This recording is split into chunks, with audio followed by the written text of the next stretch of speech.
to work in a nonprofit that specializes in live donor transplants. She's a very passionate individual, loves to volunteer, also loves barbecue, and she's originally from Ohio by way of Texas and California, so kind of like all over, and now in Missouri. So, and she gets to get married in 1 month.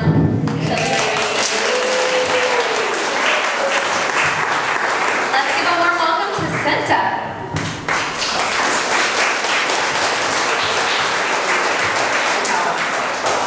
A couple of things real quick. First, I apologize for being ridiculously tardy today. I have no idea where the time went. I know that the pantyhose, the first pair, that was a part of the problem. I also wanted to mention, those of you who don't know Rob Myers, he throws the most epic parties.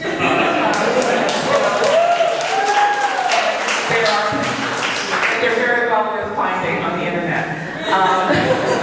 Wow. And yes, the brownies, he was being very delicate and genteel. I can't believe that you left the most important term of the brownies off, which is slutty brownies. Oh yeah. Oh yeah. And I've had those in there. Definitely make a beeline for that first and then get some real food. So anyway, as Helen was saying, I have no idea why she asked me to come up here and speak to you today. I really don't know. Because basically I'm just a rambling idiot most of the time anyway. An example of that would be the fact that I prepared nothing to tell you people today. She did say that she'd like to hear, maybe some experiences that we've had, maybe our journeys, that sort of thing, that I can sort of fill you in on a little bit. Originally I am from Ohio. I was the eldest of 4 children. Yes, Ohio, you've heard of it. Ohio, in many areas, is a very conservative state. Yeah, it really is. As I was saying, I was the eldest of 4 children, and at the age of 7, I lost my mother,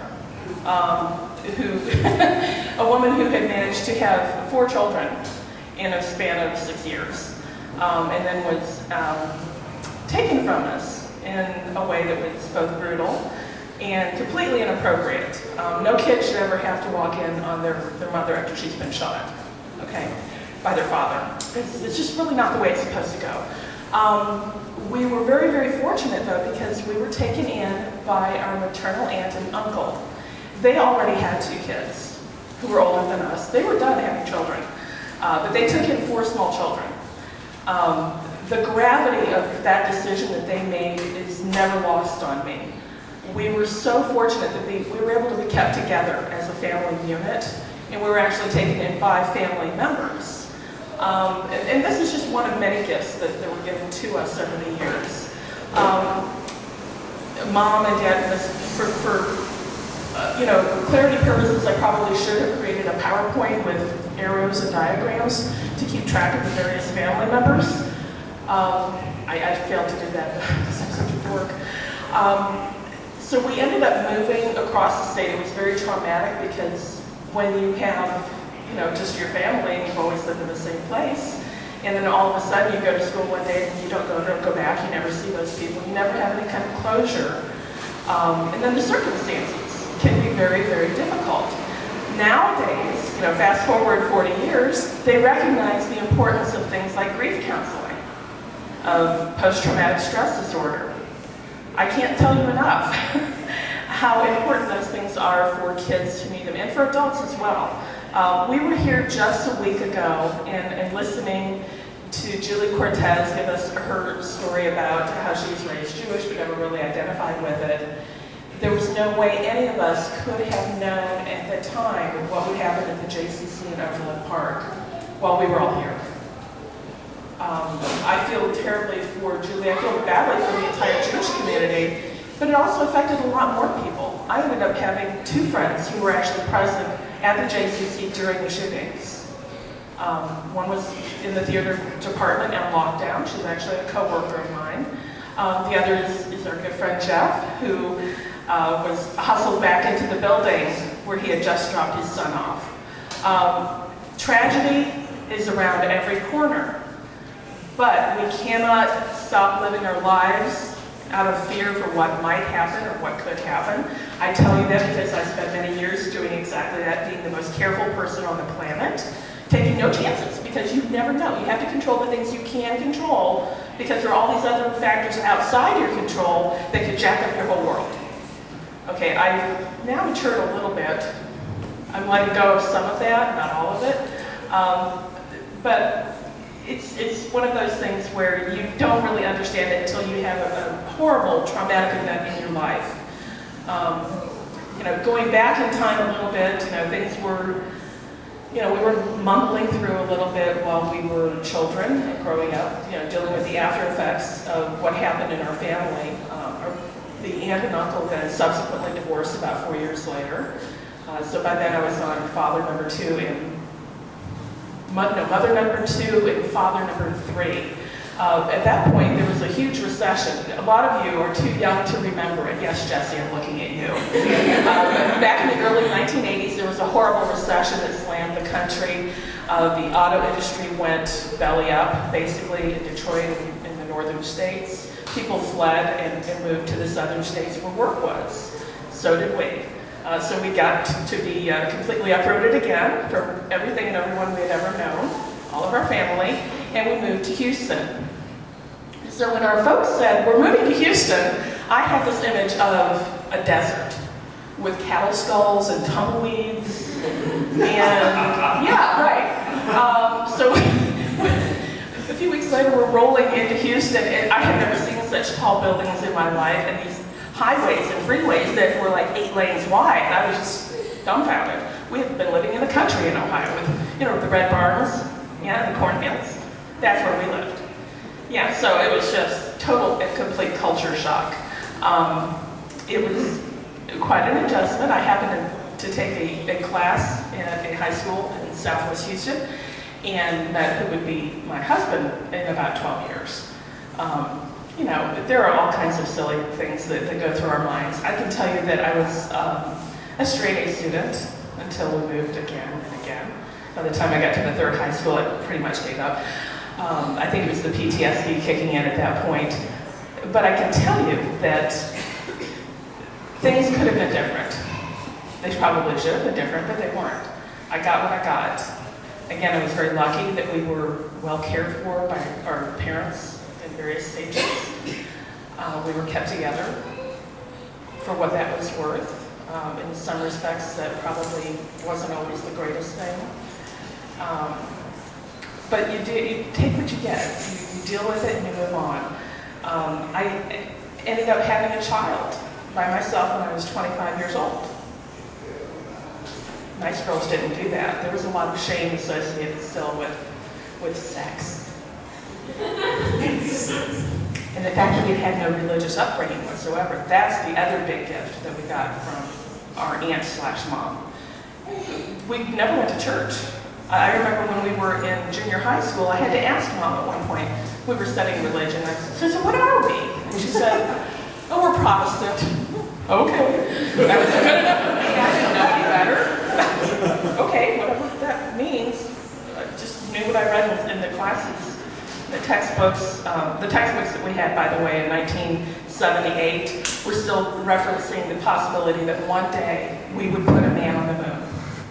1978.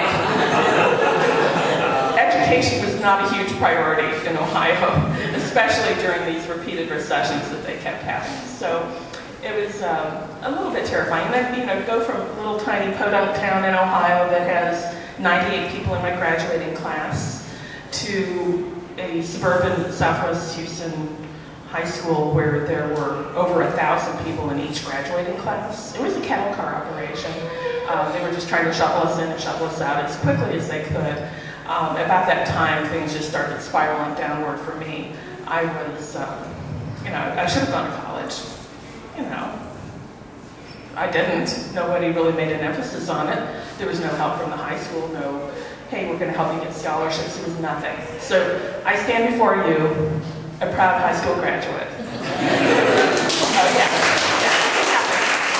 You can do it too.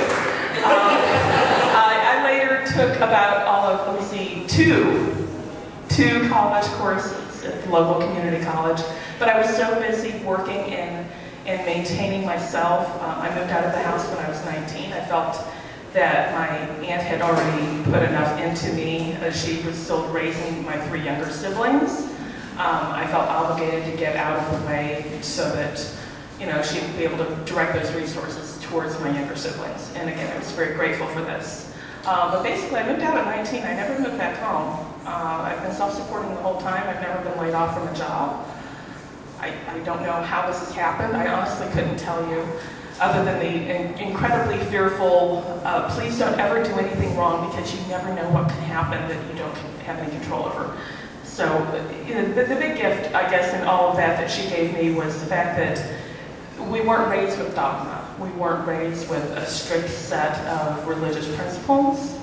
We were raised with, you do the right thing, you take care of your kids, you do whatever it takes to be self-supporting. And it's going to be hard, but you know, you're going to make it anyway, because that's what we do in this family. So yeah, I was very fortunate.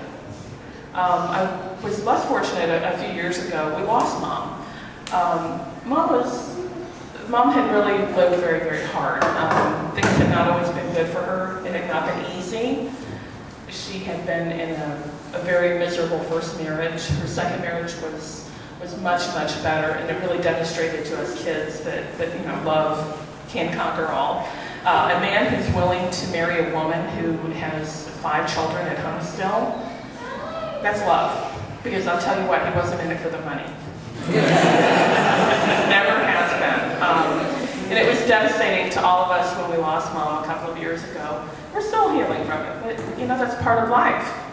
And it's one of the reasons that I'm so glad we finally have Oasis, because we need a community.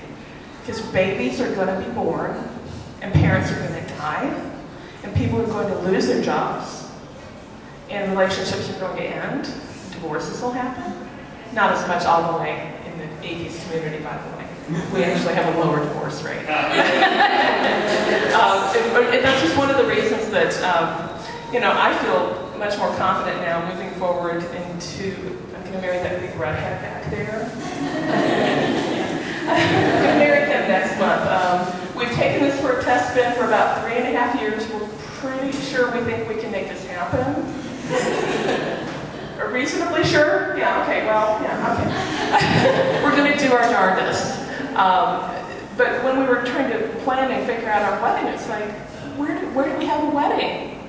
Well, we didn't exactly want to go to a church. That really wouldn't fit with what we believe in. Early on, when we started dating, we were, you know, incredibly broke, and we were going to meetup groups. We would go to the one that used to happen over at Perkins. Then we would go to the Humanist Book Club. And, you know, these places were wonderful for us to be able to really discuss the things that mean a lot to both of us. And honestly, before Andy and I got together, I had no idea that there was an atheist community in Kansas City. You know, I had been divorced from my first husband. I felt very lost. I was, okay, Cupid. I mean, how desperate is that? No, let me rephrase that. Not really desperate. You have to work the algorithms, though. I'm telling you. Be picky. Absolutely. And if religion matters a lot to you, you know, you want to stay away from the deep Southern Baptists. I'm just saying. I'm from personal experience. It didn't go well. Not really at all.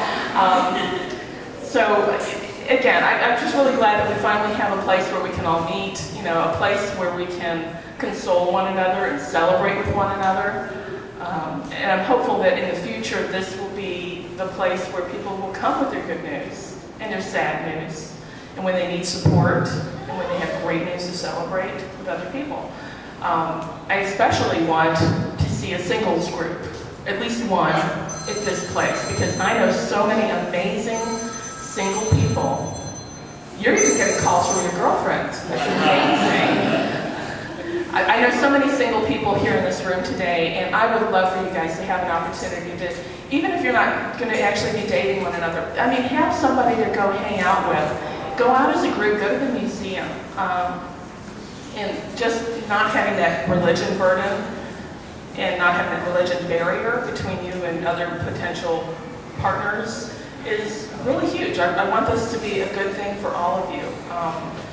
Raise your hands if you're single. Let's just, come on, hand up. David, come on. Okay, so there are a lot of single people in this room, and there's no reason why you guys should be stuck at home on a Friday night with nothing to do, nobody to hang out with. I can tell you that the folks that we've been hanging out with in the atheist community are pretty fun. They have pretty good parties, right, Rob? Yeah. Yeah.